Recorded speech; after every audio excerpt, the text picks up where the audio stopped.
I think a lot of marketers have a tough time selling a podcast to the CMO or the CEO because many B2B companies, it's all about data, it's all about KPIs, it's all about metrics.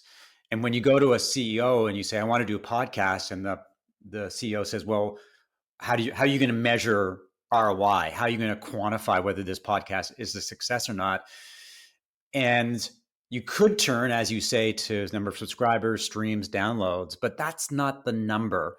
So a marketer may say, but it's going to build brand awareness. It's going to help us build relationships. It's going to build trust and affinity. And the CEO is going to go, well, I can't really measure that. What's your advice to marketers who need to convince a CEO? First point, and you did touch upon this, in the short term, we always advise, like, the ROI in the short term probably isn't going to come from the audience. A podcast is actually not a great way to build an audience. It's a great way to build a better relationship with an existing audience. So if you think you're going to start a podcast, everyone's going to listen, then they're all going to buy your stuff, it's probably unlikely. So what we say is that, let's say we're doing a bi-weekly show. Over 6 months, we're going to build relationships with 12 people, 12 guests. Now, we're not going to pitch them, and they might be ideal customers or they might be ideal partners, but you're going to build those relationships, and you make the guest experience amazing. And then you may expect one or two of those people to progress down your sales or partnership funnel. So that's what we typically say, is actually don't look at the listener side for the first 6 months.